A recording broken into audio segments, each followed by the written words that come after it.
नमस्कार, मैं रचना शर्मा चढ़ती कला टाइम टीवी देख रहे सभी दर्शकों का स्वागत करती हूं। आप देख रहे हैं हिंदी टॉप न्यूज।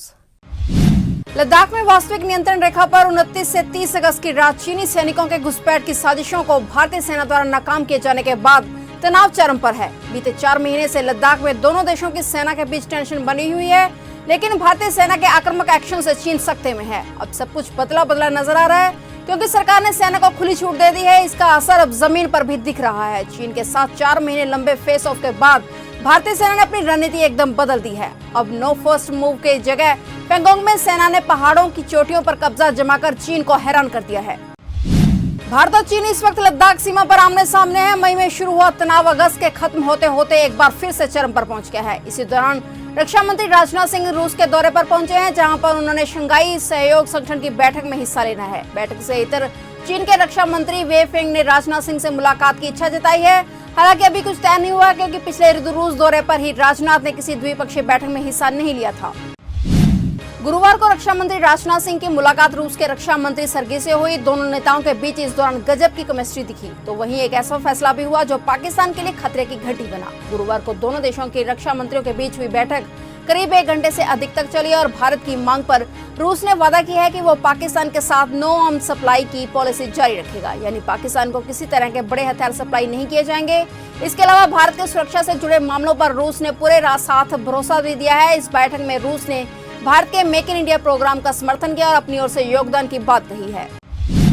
भारत में फिर से टिकटॉक की वापसी हो सकती है। टिकटॉक के भारतीय एसेट को जापानी कंपनी सॉफ्टबैंक खरीदने की तैयारी कर रही है। सूत्रों के मुताबिक इसलिए जापानी कंपनी सॉफ्टबैंक भारतीय साझेदार भी तलाश रही है और उसकी रिलायंस जियो और भारतीय एयरटेल से बातचीत भी चल रही है। जापानी कंपनी सॉफ्टबैंक ने भारत में ओला कैब्स, स्नैपडील, ऑयोरूप्स और जैसे कई स्टार्टअप में निवेश कर रखा है। इसके पहले अगस्त में ऐसी चर्चा भी शुरू हुई थी कि टिकटॉक के भारतीय कारोबार को रिलायंस खरीद सकती है। जम्मू कश्मीर में सुरक्षा बलों और आतंकियों के बीच मुठभेड़ शुरू हो गई है। बारामूला के योधीपुरा पट्टन में सुरक्षा बलों ने 2 से 3 आतंकियों को घेर लिया है। दोनों ओर से जबरदस्त फायरिंग हुई। बारामूला एनकाउंटर के दौरान आर्मी के मेजर घायल हो गए हैं। उन्हें 92 बेस हॉस्पिटल में शिफ्ट किया गया है। दरअसल सुरक्षा बलों को योधीपुरा पट्टन में 2 से 3 आतंकियों के छिपे होने का इनपुट मिला था। इसके बाद सुरक्षा बलों ने सर्च ऑपरेशन शुरू किया। इस दौरान आतंकियों ने सुरक्षा बलों पर फायरिंग शुरू कर दी। चीन पर सख्त रुख अपनाते हुए उत्तर प्रदेश सरकार ने एक बड़ा फैसला लिया है। अब चीन की कोई भी कंपनी सीधे उत्तर प्रदेश के किसी सरकारी प्रोजेक्ट में टेंडर नहीं डाल पाएगी।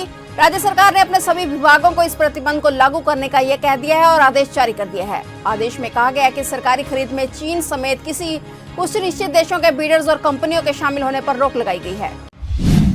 सुशांत सिंह राजपूत केस में सीबीआई की जांच का आज 15वां दिन है। सीबीआई के साथ ईडी और नारकोटिक्स कंट्रोल ब्यूरो की जांच भी तेज रफ्तार से चल रही है। आज सुबह एनसीबी ने रिया चक्रवर्ती के घर पर छापा मारा। सैमुअल मिरांडा के घर पर भी एनसीबी की टीम का सर्च ऑपरेशन चल रहा है। ड्रग्स कनेक्शन मामले में रिया और उनकी फैमिली एनसीबी के निशाने पर है। ड्रग्स कनेक्शन में एनसीबी ने अब तक 2 ड्रग पैडलर को गिरफ्तार किया, जबकि एक हिरासत में है।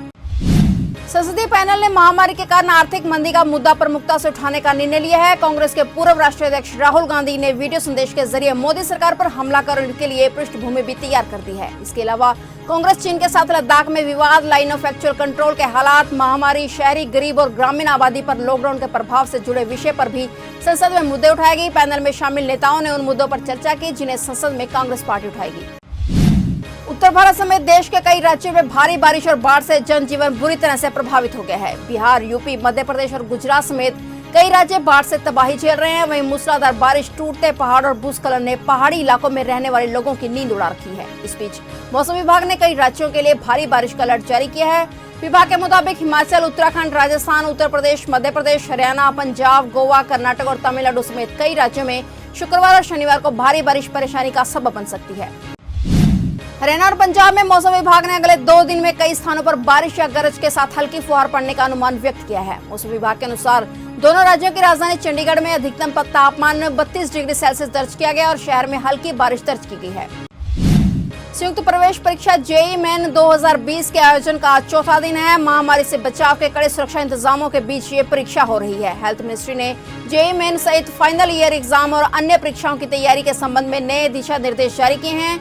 स्वास्थ्य मंत्रालय ने कहा है कि केवल उन्हीं परीक्षा केंद्रों पर एग्जाम कराने की इजाजत मिलेगी जो कंटेनमेंट जोन में नहीं आते हैं। कंटेनमेंट जोन में आने वाले उम्मीदवार और स्टाफ को भी एग्जाम सेंटर में जाने की इजाजत नहीं होगी। भारत में वायरस की रफ्तार तेजी से बढ़ रही है। देश में कुल मरीजों का आंकड़ा 39,36,747 पर पहुंच गया है। वहीं इस महामारी से मरने वालों की संख्या 68,472 हो गई है। हालांकि यहां 30,37,151 लोग महामारी को मात देकर ठीक हो चुके हैं, जबकि करीब 8,31,124 केस एक्टिव हैं, जिनके इलाज चल रहा है। और देश में पिछले 24 घंटे में 83,340 नए मामले सामने आए। वहीं पिछले 24 घंटे में हुई मौतों की संख्या 1,096 है। हरियाणा में वायरस से 19 और लोगों की मौत हो गई, जबकि संक्रमण के 1,881 नए मामले सामने आए।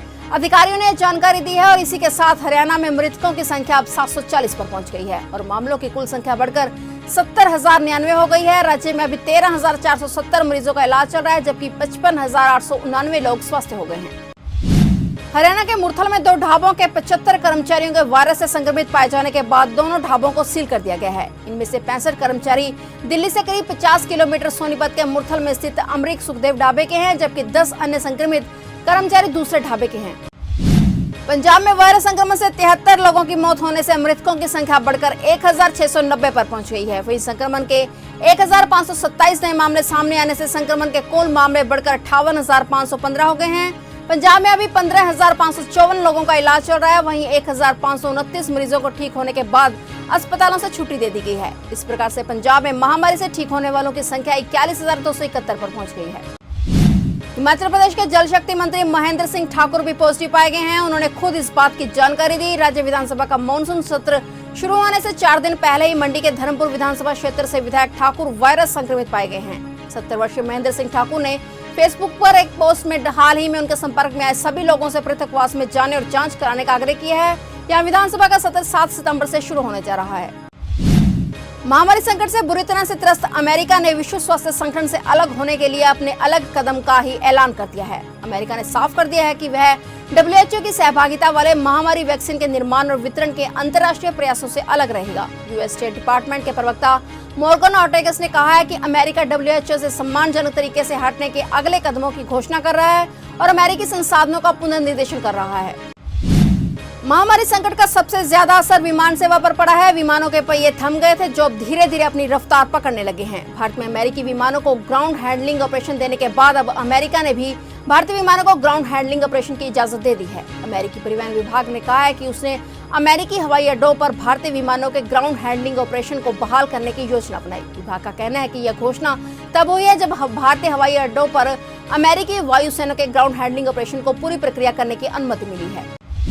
महाराष्ट्र नवनिर्माण सेना प्रमुख राज ठाकरे ने राज्य में मंदिर खोलने को लेकर सीएम उद्धव ठाकरे को पत्र लिखा है। महाराष्ट्र सरकार के मंदिरों को न खोलने के फैसले पर राज ठाकरे ने कहा है कि क्या सरकार हिंदू भावनाओं के प्रति बहरी हो चुकी है। उन्होंने सरकार से पूछा कि मंदिर को खोलने का इतना विरोध क्यों हो रहा है। भगवान से प्यार करने वाले भक्तों को अभी भी उनके भगवान से क्यों दूर रखा जा रहा है। राज ठाकरे ने सरकार को चेतावनी देते हुए कहा कि अगर सरकार मंदिरों को खोलने में विफल रहती है तो लोग सारे नियम भूलकर अपने भगवान के दर्शन के लिए मंदिरों की ओर मार्च करेंगे। वायरस के साए में 14 सितंबर से शुरू हो रहे संसद सत्र को महामारी से बचाते हुए चलाना किसी चुनौती से कम नहीं होगा। यही कारण है कि सत्र के दौरान महामारी से बचाव का हर तरीका अपनाने की कोशिश की जा रही है। इसी प्रयास के तहत संसद की कार्रवाई में भाग लेने वाले सांसदों के लिए एक प्रोटोकॉल और SOP तैयार किया गया है। प्रोटोकॉल में संसद भवन आने के 72 घंटे पहले सभी सांसदों को जांच कराने की सलाह दी गई है। ऐसा नहीं करने पर सांसदों को संसद भवन में प्रवेश करने के पहले वायरस जांच से गुजरना होगा। और अपडेट्स लेकर फिर से हाजिर होंगे, क्योंकि समाचारों का सिलसिला यहाँ कभी नहीं थमता।